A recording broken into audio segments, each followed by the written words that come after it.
தலைநகர் செப்புத்தே சாலை ஓரங்களில் சட்டவிரோதமாக அமைக்கப்பட்டிருந்த வணிக கூடாரங்களையும் கண்காட்சிக்கான கூடாரங்களையும் கோலாலம்பூர் நகராண்மை கழகமான டிபிகேயில் அப்புறப்படுத்தியுள்ளது. போக்குவரத்தை பாதிக்கும் வகையில் அமைக்கப்பட்டிருந்த வணிக கூடாரங்களை அகற்றும்படி கடந்த திங்கட்கிழமை நோட்டீஸ் வழங்கி இருந்த நிலையில் கூடாரங்களை அகற்றாத வணிகர்களின் பொருட்கள் உட்பட புதிதாக அமைக்கப்பட்டிருந்த கண்காட்சி நிகழ்ச்சிக்கான கூடாரங்களையும் இன்று காலை கோலாலம்பூர் நகராண்மை கழகம் பறிமுதல் செய்துள்ளது.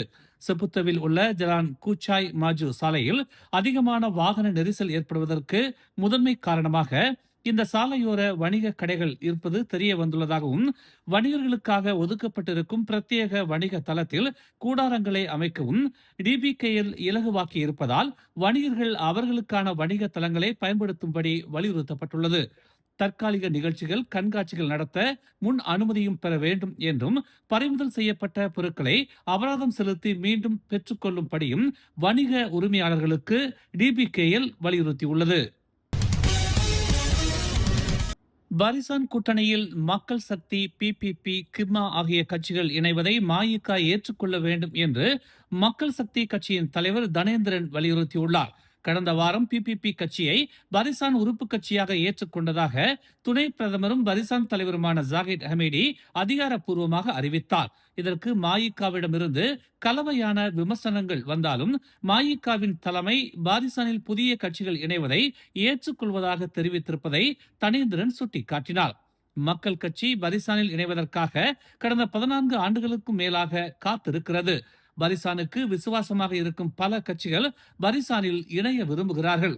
ஒரு காலத்தில் பரிசான் கூட்டணியில் 14க்கும் மேலான கட்சிகள் உறுப்பு கட்சிகளாகவும் ஆதரவு கட்சிகளாகவும் இருந்துள்ளதை மக்கள் சக்தியின் தனேந்திரன் நினைவூற்றினார். பரிசானில் மக்கள் சக்தி இணைவதால் அதன் உறுப்பு கட்சிகளின் அரசியல் வாய்ப்புகளுக்கு பாதிப்பு ஏற்படாது என்பதையும் மஇக உணர வேண்டும் என்று அவர் சுட்டிக்காட்டினார். நிச்சயமாக பரிசானுக்கு பெரும்பான்மை வெற்றியை அதன் உறுப்பு கட்சிகள் பெற்று தரும் என அவர் நம்பிக்கை தெரிவித்தார்.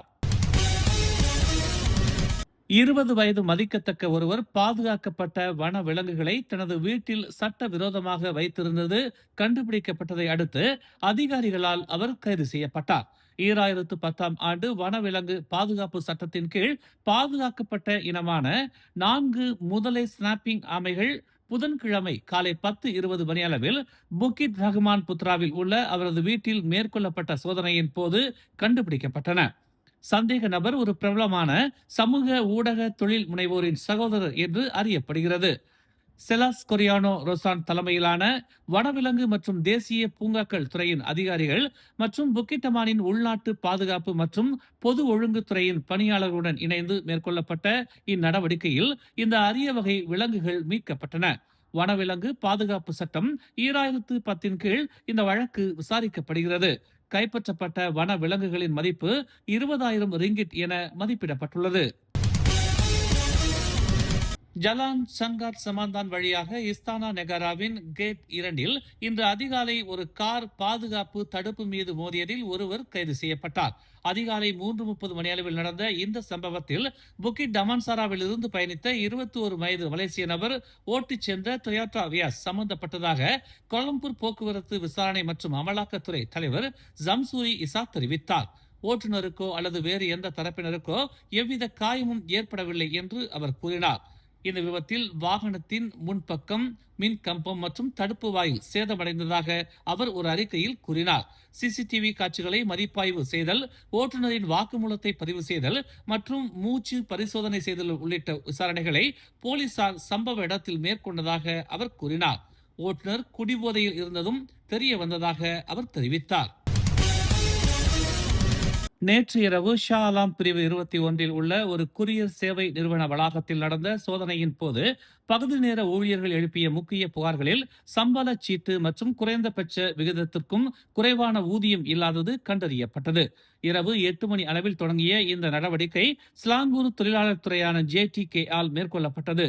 மேலும் ஹரியான் மெட்ரோவைச் சேர்ந்த பத்திரிகையாளர்களும் இதில் கலந்து கொண்டனர். கிடங்கில் நிரந்தர தொழிலாளர்கள் மற்றும் உள்ளூர் மற்றும் வெளிநாட்டினர் உட்பட முகவர்கள் மூலம் பணியமர்த்தப்பட்ட பகுதி நேர தொழிலாளர்கள் பணியமர்த்தப்பட்டதை தளத்தில் கண்டறிந்தனர். சில பகுதி நேர தொழிலாளர்கள் தங்களுக்கு நியமன கடிதங்கள் அல்லது சம்பள சீட்டுகள் இல்லை என்றும் அதற்கு பதிலாக தங்கள் ஊதியத்தை பெற முகவர்களை மட்டுமே நம்பி இருப்பதாகவும் தெரிவித்தனர். மேலும் செய்திகளை தெரிந்து கொள்ள தமிழ் மலர் இணையதளம், தமிழ் மலர் செயலி மற்றும் மலர் டிவி யூடியூப் சேனலை வலம் வாருங்கள். எங்களோடு இணைந்திருக்க மலர் டிவியை பதிவு செய்து கொள்ளுங்கள். உறவுகள் மகிழ்ந்திட விருப்பம் மற்றும் பகிர்வு சேவையை சொடுக்கிடுங்கள்.